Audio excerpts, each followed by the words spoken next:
Hai Bestie Boy and Bestie Girl, bagaimana kabar kalian hari ini? Semoga baik-baik saja. Kali ini Toong Dong beserta jajaran direksi akan membahas film yang berjudul Cyber Hell. Cyber Hell, eksposingan internet horor, akan diarahkan oleh sutradara dokumenter Korea, Jin Seung Choi, dengan durasi sekitar 105 menit. Dokumenter ini akan mengungkap kasus dari wawancara, arsip animasi, dan peragaan ulang. Ente Harum sendiri merupakan kasus kriminal terkenal di Korea Selatan yang melibatkan pemerasan dan perdagangan seks dunia maya. Para gadis muda remaja diimingi oleh janji palsu lewat bayaran tinggi dan diperas ke Ente Harum serta dipaksa untuk mengambil video seksual secara eksploitatif melalui aplikasi Telegram.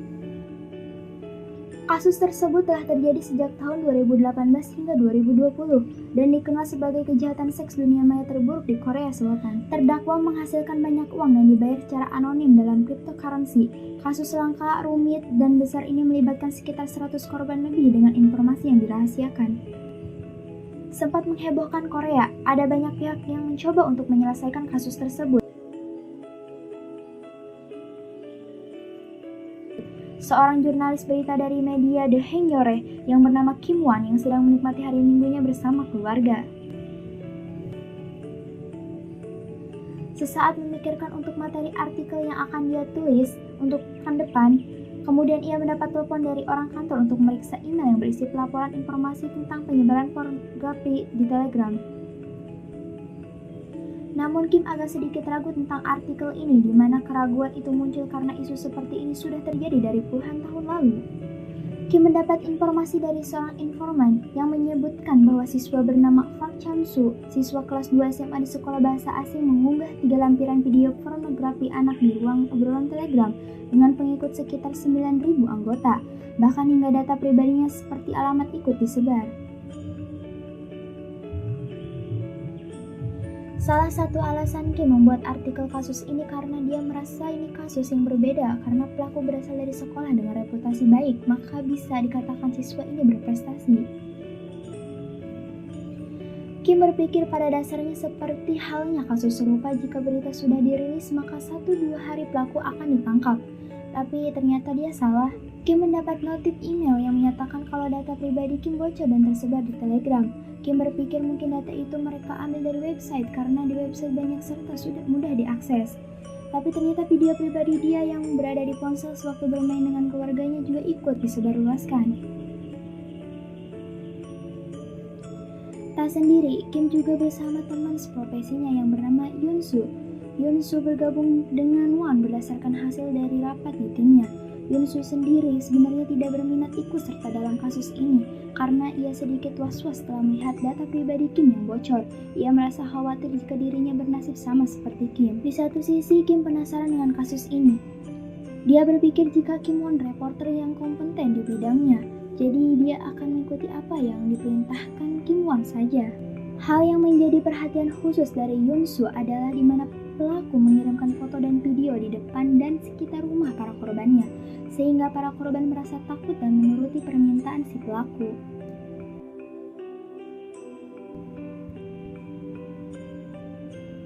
Sekitar tanggal 13 November tahun lalu dibentuklah tim khusus untuk menangani kasus ini.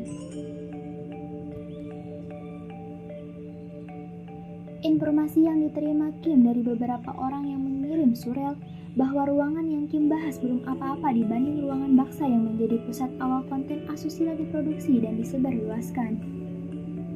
Kim meminta informasi bagaimana menghubungi Baksa. Kemudian muncul sosok Joker yang siap memberikan informasi.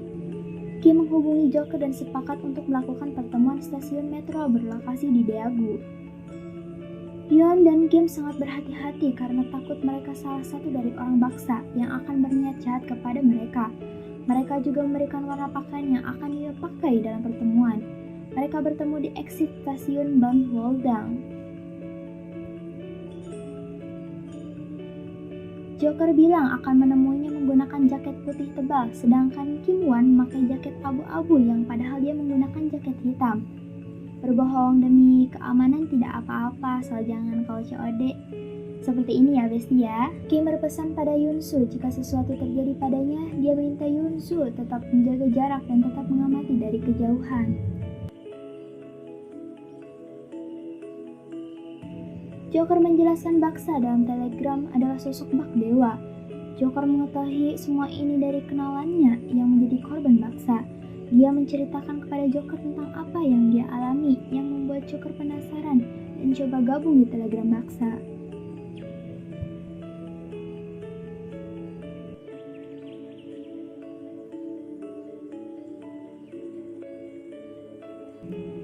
Awalnya Baksa share video dan foto tak senonoh dengan tulisan seperti hak cipta. Baksa mendekati korban yang dinominasi wanita sedang butuh uang dan pekerjaan dengan memulai percakapannya. Baksa mengaku sebagai perantara atau agent model lainnya yang minta foto pada awaknya foto sopan. Tapi lama-kelamaan ya seperti itu. Dengan dalih akan mengirimkan uang kepada korbannya, Baksa meminta data pribadi korban seperti rekening dan alamat lainnya. Setelah Baksa mendapatkan apa yang mereka butuhkan, mereka memulai memeras korban dengan meminta foto dan video selanjutnya.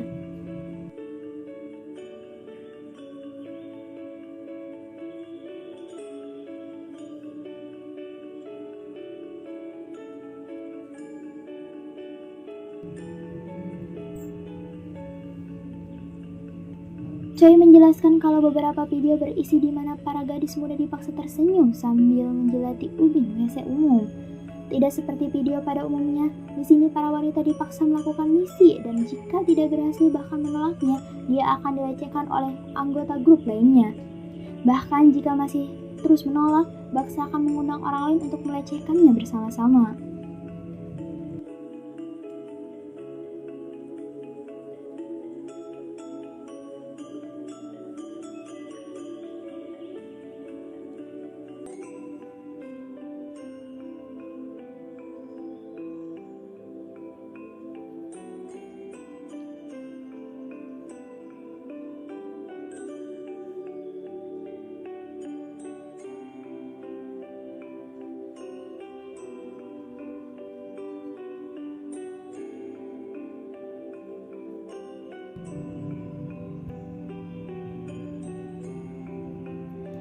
Yunsu terus mencari akses melalui pengikutnya di Telegram, kemudian ia diberitahu tentang ruang MTH.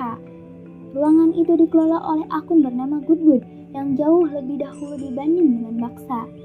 Yunsu terus mendalami kasus hingga ia menemukan artikel tentang hal serupa yang ditulis oleh kumpulan mahasiswa yang disebut The Flame. Yunsu mencoba menghubungi The Flame yang keberadaannya diketahui Yoda. Yunsu pergi untuk menemui dan mencari tahu informasi tentang artikel yang mereka tulis.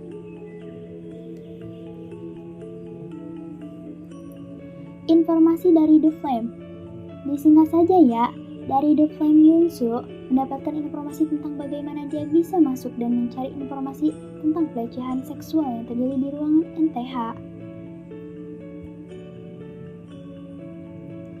Berawal dari niat membuat artikel penelitian, kemudian dosennya menyarankan untuk mengikuti kontes.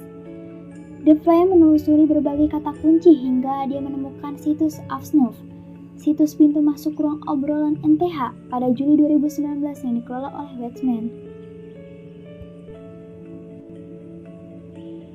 Watchman mencantumkan detail rinci data pribadi para korban yang dibagi 8 ruangan melalui dari sekolah, umur, biodata, diri, dan lain-lain.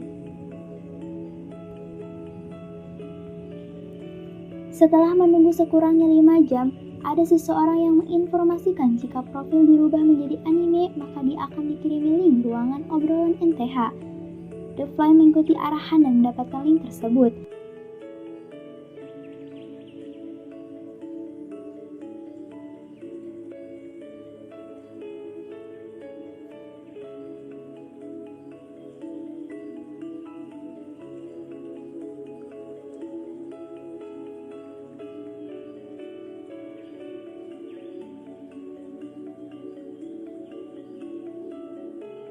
Karena situasi dirasa semakin sulit, akhirnya The Flame melaporkan kasus ini ke pihak berwajib.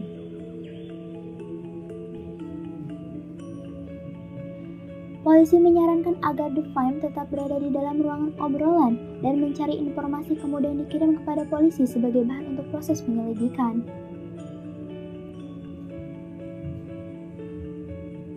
The Flame menginformasikan jika pengguna atas nama Rabbit sangat aktif membagikan tautan. Rabbit ini menjalankan satu ruang obrolan NTH. Rabbit di sini sangat terbuka dalam setiap aktivitas dan kesehariannya, termasuk tempat kuliah, membagikan lokasi terkini hingga apa yang dia alami. Hingga suatu ketika dia bilang sedang sakit dan telah diperiksa di rumah sakit. Dengan sangat rincinya, Rabbit menjelaskan waktu dan nama rumah sakit tempat dia diperiksa. Dari situ polisi yang dibantu The Flame bisa melacak dan menangkapnya. Tapi Rabbit hanyalah kaki tangan dari Good dan masih banyak lagi kaki tangan yang lain.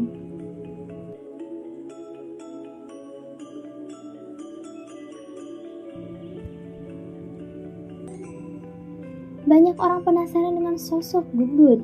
Berbagai komentar pun banyak diterimanya, mulai dari sosok Good yang dibilang hebat karena bisa mendapatkan data-data seperti ini. Bahkan sebaliknya, yang bilang kalau Good terlalu sadis dan tak punya hati. Sebelumnya Good menghilang. Good selalu bilang kalau dia disuruh tidur oleh orang tuanya.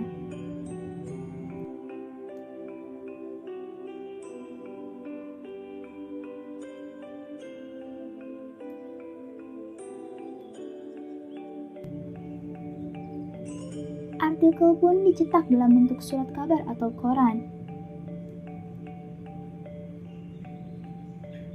Tapi orang-orang tidak begitu memperdulikan kasus ini karena menganggap sebagai kasus kekerasan terhadap perempuan. Tak sesuai dengan harapan Kim Won dan timnya setelah merilis kasus ruang obrolan NTH, admin ruang baksa menghubungi Yoon Sun dan meminta ruang baksa juga dipromosikan. Mereka menganggap artikel yang dirilis The Haenyore malah seperti mempromosikan mereka. Kim Won dan timnya ditertawai dan diolok-olok oleh mereka.